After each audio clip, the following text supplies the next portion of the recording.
Welcome to today's Lost Souls, where we bring you the most impactful and unforgettable stories from around the world. Today, we remember the lives of remarkable individuals whose legacies continue to inspire and resonate. From iconic musicians to trailblazing activists, join us as we celebrate their extraordinary contributions and bid farewell to those who have left an indelible mark on our lives. Stay tuned for a journey through their incredible stories.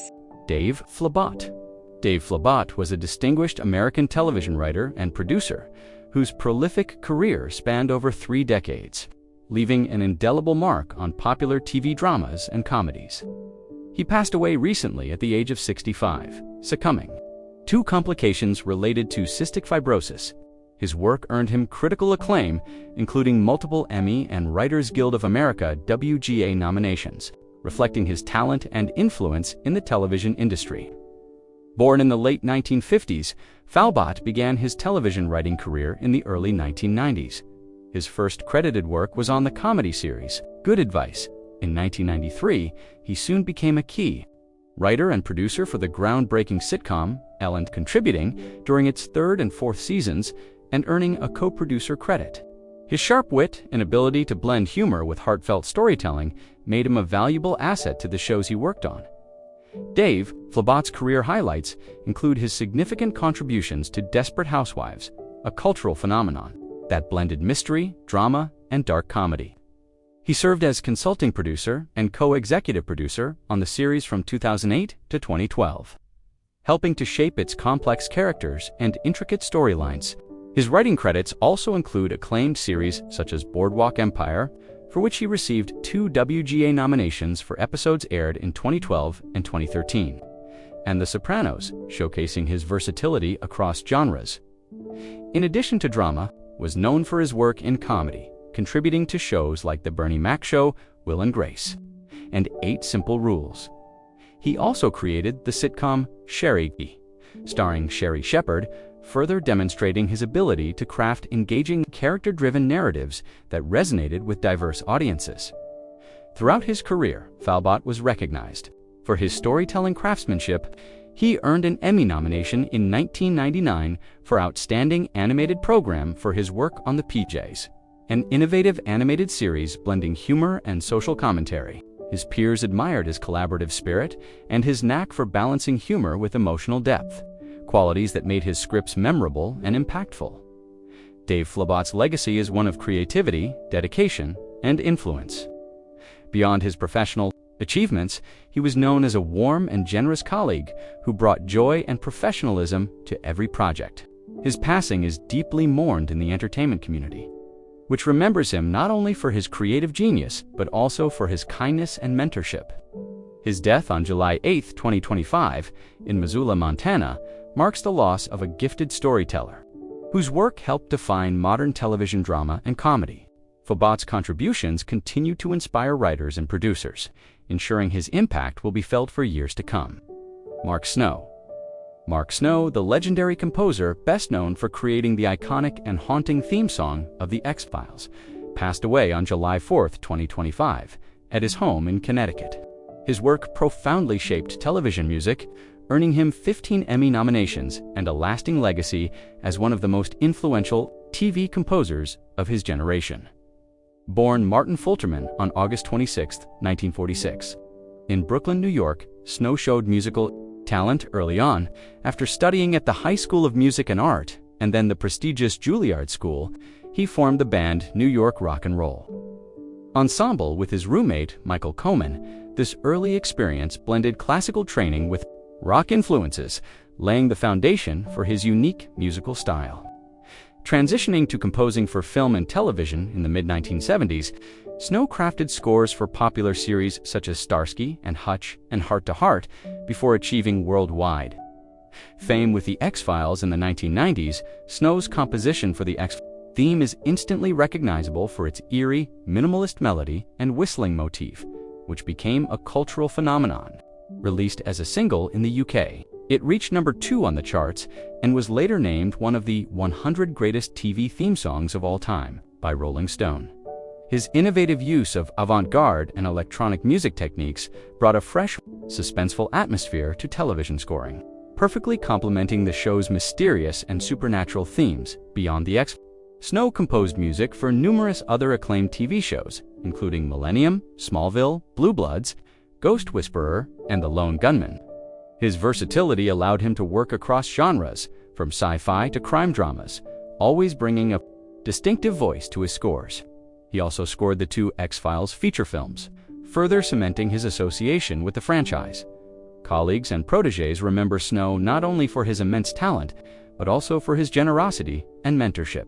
Emmy-winning composer Sean Callery described him as a wonderful and talented individual who offered invaluable guidance and encouragement to younger composers. Snow's influence extended well beyond his compositions, shaping the next generation of television music creators. Mark Snow is survived by his wife Glynis, their 3 daughters, and grandchildren. His passing marks the loss of a pioneering artist whose music defined an era of television and continues to inspire audiences and composers alike. His eerie melodies and innovative soundscapes remain etched in popular culture, a testament to his extraordinary career. Tanner Martin. Tanner Martin, a beloved Utah-based social media influencer and cancer advocate, passed away on June 25, 2025, after a courageous 5-year battle with stage 4 colon cancer. His death came just 41 days after the birth of his first child, daughter Amilu, with his wife Shay Martin, whom he shared a deeply public and heartfelt journey with through social media. Diagnosed at the young age of 25 in November 2020, Tanner quickly became a source of inspiration for hundreds of thousands of followers by openly documenting the realities of living with terminal illness. His candid videos and posts covered everything from grueling chemotherapy sessions and surgeries to moments of joy, like his vow renewal ceremony and the long-awaited birth of his daughter following an IVF journey. His transparency and resilience fostered a supportive online community that celebrated life even in the face of death. In a pre-recorded farewell video released by his wife after his passing, Tanner addressed his followers directly, saying, "If you're watching this, I am dead." In the poignant message, he reflected on his life with gratitude and humor, calling life awesome and expressing hope for what comes after death. He also encouraged viewers to cherish their loved ones and to be kind to one another. This video quickly went viral, touching millions with its honesty and warmth. Tanner's story was not only one of struggle, but also of love and hope. He and Shay shared their fertility challenges openly, including their IVF treatments, and celebrated the arrival of Amilu in May 2025. Despite knowing his cancer was incurable since early 2023, Tanner remained positive and focused on making the most of his time with family and friends. He even recorded a message for his daughter to watch on significant future occasions, such as her wedding day.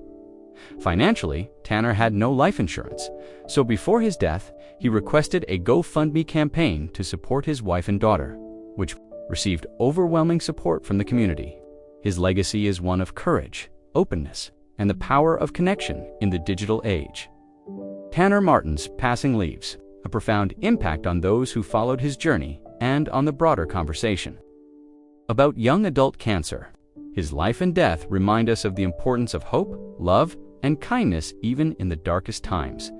Jim Shooter, a towering figure in the comic book industry, often credited with revitalizing Marvel Comics in the 1980s, passed away. On June 30, 2025, at his home in Nyack, New York, he was 73 years old and had been battling esophageal cancer.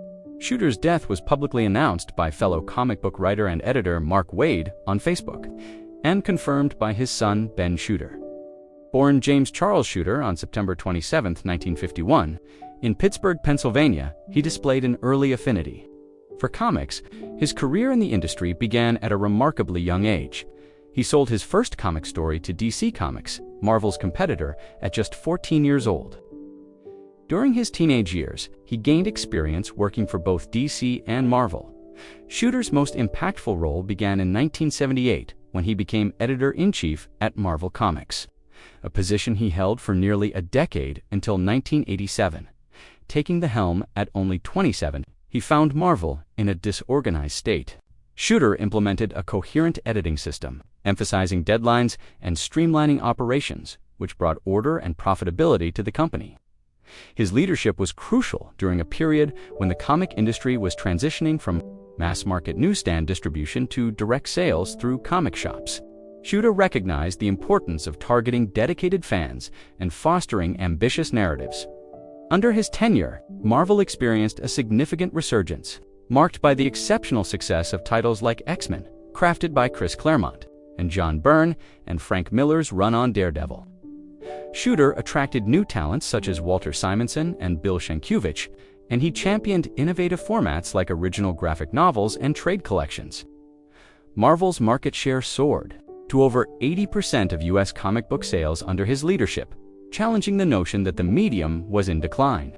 He also played a key role in expanding Marvel's licensing opportunities, including the early development of the Transformers animated series and comic line.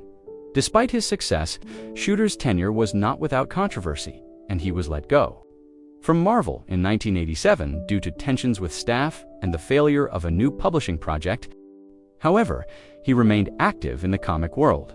He went on to found Valiant Comics in 1989, which aimed to compete with industry giants, and later launched Defiant Comics in 1993 and Broadway Comics in 1995. As of 2023, he continued to work as a consulting editor and freelance writer for Illustrated Media.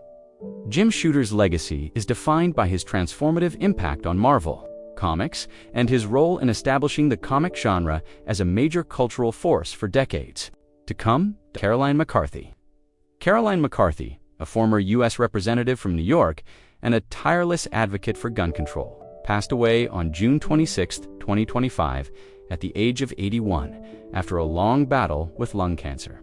Her journey from a nurse and suburban mother to one of the nation's most vocal gun reform crusaders began with a devastating personal tragedy, the 1993 Long Island Railroad Massacre, in which her husband Dennis McCarthy was killed and her son Kevin was critically wounded. Born Carolyn Cook on January 5, 1944, in Brooklyn, New York. She grew up on Long Island and became a licensed practical nurse, working in intensive care for decades. Her life was forever altered on December 7, 1993, when Colin Ferguson opened fire on a commuter train, killing 6 people, including her husband, and injuring 19 others, among them her son. This horrific event propelled McCarthy into public service. With a fierce determination to prevent gun violence, motivated by her personal loss and the urgent need for change, McCarthy ran for Congress in 1996 as a Democrat, defeating the incumbent Republican who opposed the federal assault weapons ban. She served 9 terms representing New York's 4th congressional district from 1997 to 2015.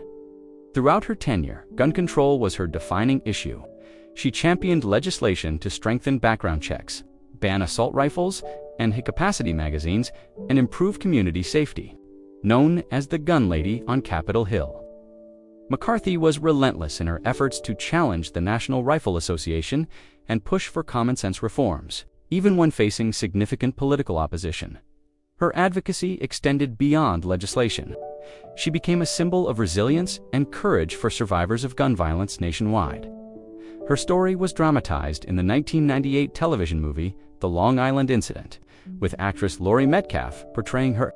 In 2024, President Joe Biden honored her with the Presidential Citizens Medal for her exemplary service and dedication to preventing gun violence. Carolyn McCarthy's legacy is one of transforming personal tragedy into powerful public service.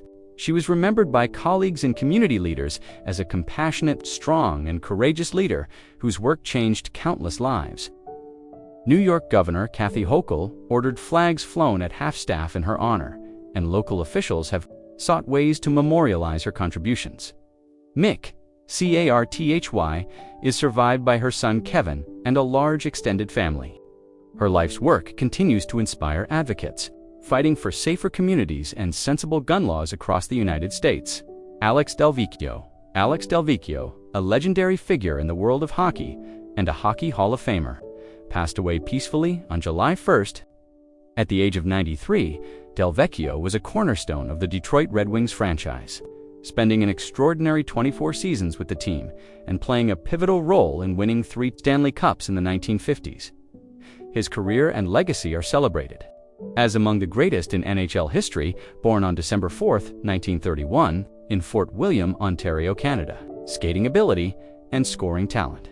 He was a key member of the famed production line, skating alongside Gordie Howe and Ted Lindsay, a trio that became synonymous with Detroit's dominance during that era.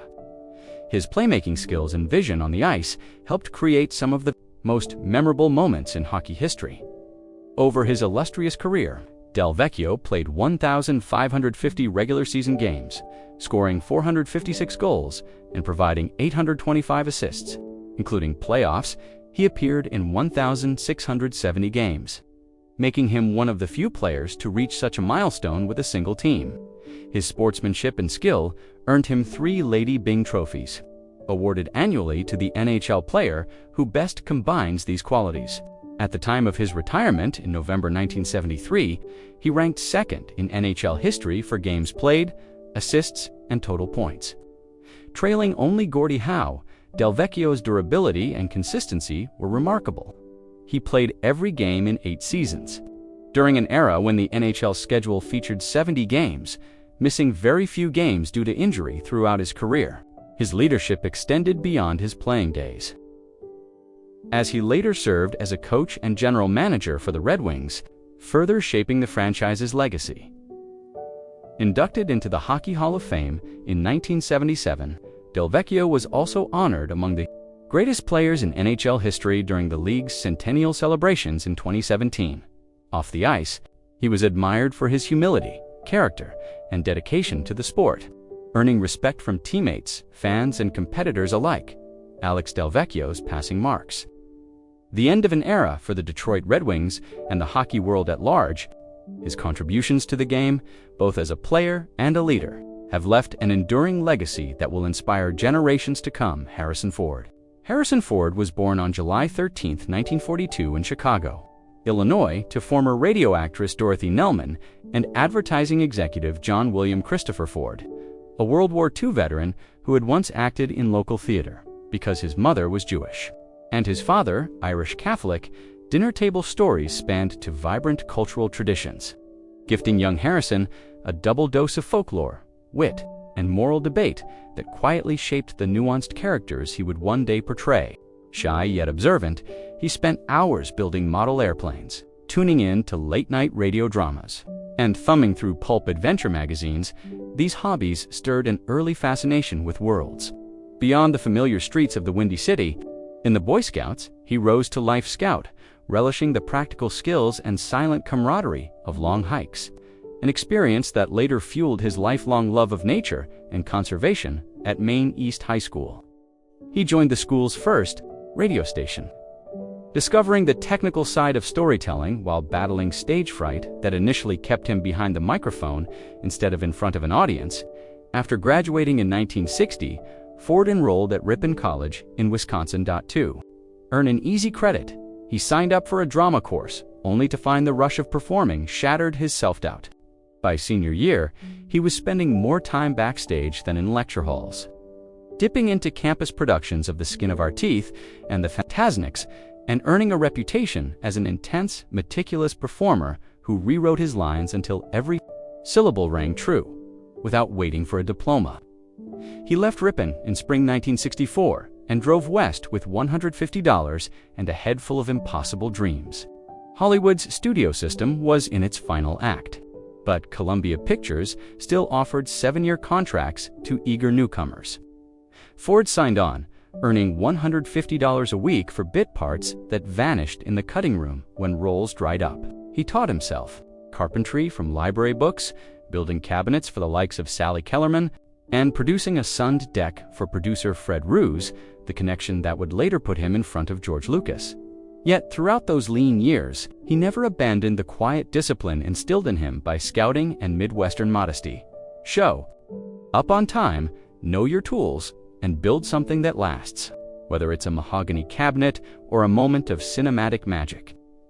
Ford's first measurable ripple in cinema arrived with a riff or line cameo as the drag racer in George Lucas' American Graffiti, 1973, a role won partly because producer Fred Roos remembered the carpenter who had crafted his studio door frames with monk-like precision, That fleeting on-screen swagger caught Lucas's eye again when the director was casting a sarcastic smuggler. For a space opera, then titled The Star Wars, during script readings, Ford's dry inflection turned Han Solo's every quip into live ammunition, prompting Lucas to break his own rule against hiring familiar faces. The 1977 film detonated at the global box office, and Ford's roguish charisma, half Bogart, half Big Brother Daredevil, immediately rewired Hollywood's concept of the modern action hero. Cynical, yet principled, brash, yet wounded. Sequels, The Empire, Strikes Back, 1980, and Return of the Jedi, 1983. Deepened Solo's arc from self-interested smuggler to reluctant rebel general. And Ford's layered performance allowed audiences to glimpse tenderness beneath bravado, foreshadowing a career defined by men wrestling private codes of honor. Even as the Millennium Falcon roared across screens, Ford strapped on a fedora for Raiders of the Lost Ark, 1981. Steven Spielberg's vision of a 1930s archaeologist-adventurer was risque, part Saturday matinee throwback, part high-budget spectacle. Ford brought bruised physicality to Indiana Jones, insisting on performing many of his own stunts. Cracked ribs, torn ligaments, and countless bruises became proof of authenticity. The film's propulsive pacing paired with Ford's sardonic line, "Deliveries, it's not the years, honey, it's the mileage," minted another franchise, Temple of Doom, 1984, Last Crusade, 1989, Kingdom of the Crystal Skull, 2008, and Dial of Destiny, 22-3. Mapped decades of generational nostalgia, with Ford aging Jones from cocky academic to weathered professor chasing one last mystery between galaxies. And Lost Arks, Ford embraced darker textures. Ridley Scott's Blade Runner, 1982, cast him as Rick Deckard, a weary Blade Runner hunting rogue replicants through neon-soaked Los Angeles. Initially polarizing, the film grew into a cult masterpiece whose questions about identity echoed Ford's own fascination with morally conflicted protagonists. Witness 1985 earned him his first Academy Award nomination as Detective John Book, hiding in Amish country while protecting a young murder witness. The role showcased his talent for understated vulnerability, balancing action with introspective stillness. He followed with Patricia Highsmith adaptation, Frantic, 1988, courtroom drama Presumed Innocent, 1990, and Jack Ryan thrillers Patriot, Games 1992, and Clear and Present Danger, 1994. Throughout the 1990s, Ford hit peak commercial velocity. The Fugitive, 1993, turned a 1960s TV premise into a kinetic, Catan mouse epic, grossing $368 million worldwide. In Air Force One, 1997, he embodied a steel-spined U.S. president who snarled the now iconic line, "Get off my plane," a moment that folded patriotic bra and popcorn spectacle into a single heartbeat. Hearts 1999 leveraged his flinty warmth, attracting audiences beyond the action demographic. Notably, Ford never ventured into soap operas or telenovelas, but his early guest spots on series such as Gunsmoke and Ironside honed the small-screen timing that later made even his briefest film scenes crackle dot by the dawn of the new millennium. Ford had woven a filmography that spanned frontier westerns, Cowboys and Aliens, 2011, techno-thrillers, Firewall, 2006, and ensemble sci-fi Ender, Game, 2013. Yet common to each role was his hallmark blend of resilience and rueful humor. The twinkle of a carpenter who still measures twice before he cuts, knowing the audience will feel the grain of authenticity, and combat sport, flinging himself across sets with a blue-collar disregard for comfort. The first serious wake-up call came during the desert shoot for Raiders of the Lost Ark. A ruptured disc from an ill-timed tumble left him flat on a Cairo hotel floor while crew scrambled for traction in a 110 heat instead of halting production. He flew to Los Angeles for emergency microsurgery, returned a week later in a back brace, and finished the truck chase sequence using mostly upper body strength, setting a career pattern in which doctors stitched, iced, or bolted him back together, while cameras kept rolling. 5 years later, filming The Temple of Doom in Sri Lanka, he tore his ACL. Leaping from a swinging rope bridge, painkillers and physiotherapy allowed him to resume shooting within days. These physical tolls became intrinsic to the rugged authenticity audiences sensed in every Wessian grunt. Beyond stunt mishaps, aviation remained Ford's greatest source of both serenity and danger. The actor earned his private pilot's license in the mid-1990s and quickly amassed a hangar full of vintage aircraft, regarding each as a working sculpture. Yet, the sky showed no favoritism to celebrity. In 1999, while practicing auto-rotation maneuvers near Santa Clarita, his Bell 26 helicopter lost lift and crash-landed in a dry riverbed. Ford and his instructor walked away, bruised but alive, attributing survival to calm adherence to emergency protocols. 16 years later, on March 5, 2015, a mechanical failure forced him to ditch a 1942 Ryan PT-22 recruit onto the Penmar Golf Course in Venice, California. Suffering a shattered pelvis and broken ankle, he spent 3 weeks at Cedars-Sinai before undertaking a grueling rehab regimen that had him lifting light weights within a month. The incident only sharpened his advocacy for general aviation safety. He voluntarily grounded himself until the National Transportation Safety Board cleared the cause and lectured fellow pilots on meticulous pre-flight inspections. Production injuries continued into his 70s, while shooting Star Wars: The Force Awakens in 2014, leading to plate and screw surgery that delayed filming but did not diminish his enthusiasm for reprising Han Solo. In 2021, rehearsing a fight scene for Indiana Jones and the Dial of Destiny, he tore a shoulder tendon. At 80, he opted for arthroscopic repair and rigorous physiotherapy, insisting on completing principal photography without a stunt double for key whip crack sequences. Remarkably, Ford has avoided major illnesses such as heart disease or diabetes, crediting a largely plant-based diet adopted in 2020. Less meat, less dairy, more legumes and greens. Along with daily bike rides around his Wyoming ranch and meditation hikes through the Bridger-Teton Wilderness, psychologically close brushes with mortality deepened his commitment to humanitarian work. He has flown relief missions for the Teton County Search and Rescue Team, ferrying stranded hikers and accident victims from remote canyons, and donated substantial funds to the Wings Over the Rockies, Air and Space Museum's youth engineering programs. Physicians who have patched him together describe an almost stubborn optimism, the belief that movement itself is medicine. That philosophy keeps him in perpetual forward gear. Whether navigating film sets or cloud banks at 8,000 feet, Loss first brushed Harrison Ford's life with the quiet finality that every child inevitably faces: the passing of parents whose influence had quietly shaped his moral compass. His mother, Dorothy, died in 2004 after a lengthy decline that drew Ford back to Chicago for bedside vigils, where he reread her favorite noir mysteries aloud to soothe. Her nights, her absence left a silence in his storytelling DNA. The comforting cadence of her radio, actress voice, now an echo he can summon only in memory. 5 years later, in 2010, his father John succumbed to heart failure. At 9-1, Ford described feeling a sudden vacancy in the front row, realizing the man who taught him how to hold a plane's yoke in a handsaw was no longer there to offer wry commentary after a premiere. Those twin departures, though expected, carved out new emotional topography that seeped into his later performances. Critics noted a deepened melancholy threading through 42, 2013, and The Age of Adeline, 2015. Romantic chapters carried their own farewells. His first marriage to college sweetheart Mary Marquardt ended in 1979 as Star Wars propelled him into ferocious spotlight. Co-parenting sons Ben and Willard under paparazzi glare proved taxing, and Ford admits regret at missed soccer games while on location in Tunisia or Elster. The loss turned inward in 2015 when his second wife, screenwriter Melissa Matt, mother of Malcolm and Georgia, died from neuroendocrine cancer. Though divorced since 2004, they had remained allies in parenting and activism. Matt's death felt to Ford like losing part of the adventure's original map.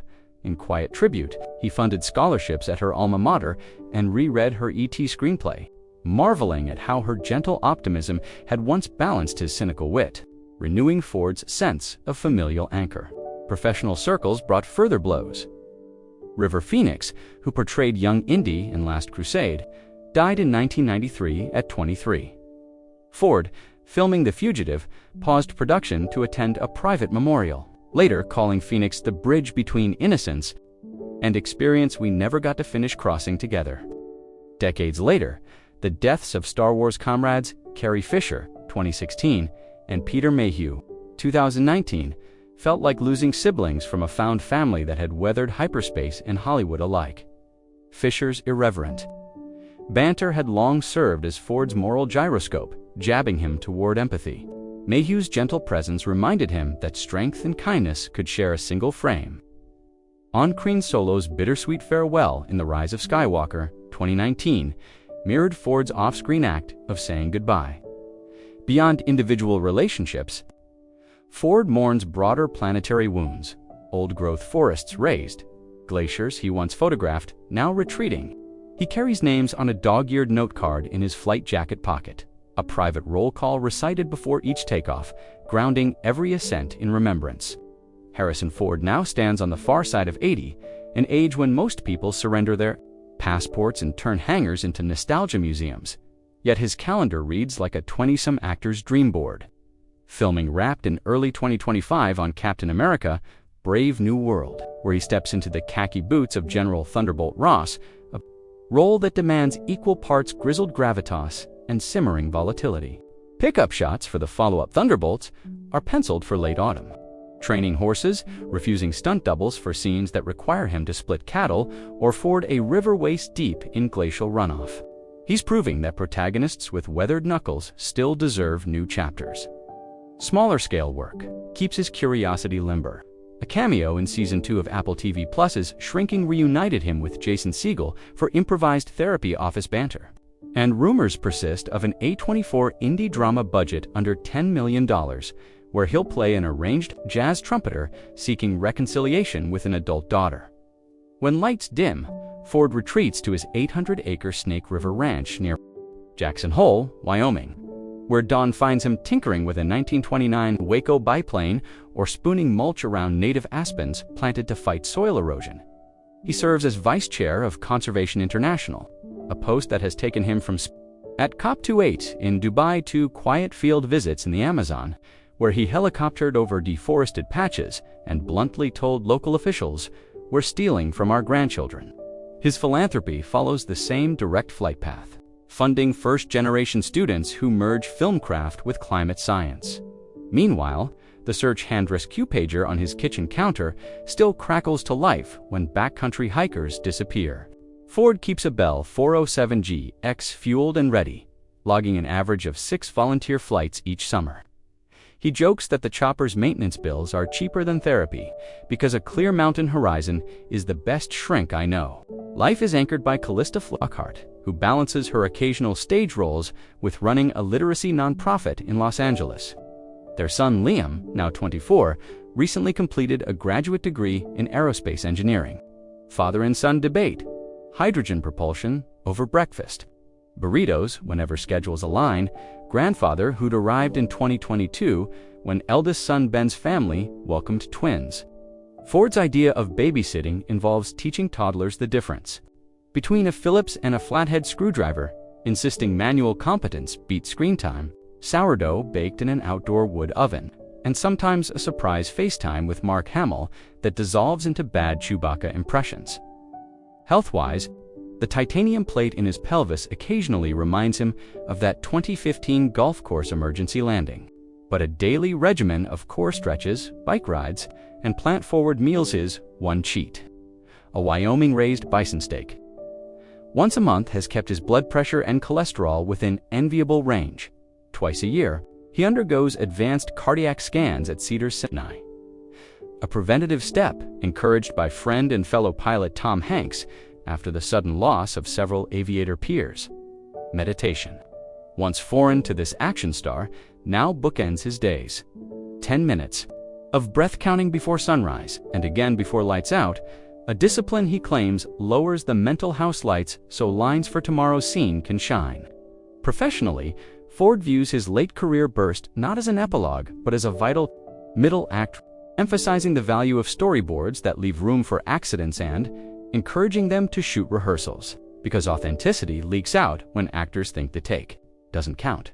He is also quietly assembling a memoir handwritten first drafts. No ghostwriter for publication after his 90th birthday. Early pages reportedly dwelt less on blockbuster lore and more on philosophical tidbits picked up during dawn patrol flights. Altitude offers context, economical, and surprisingly tender. In press interviews, Ford dismisses retirement rumors with a half smile.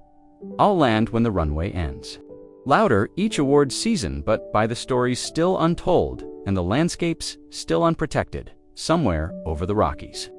Or on a soundstage in the pilot's precision and the actor's curiosity carving out one more dovetailed joint in cinema's vast cabinet.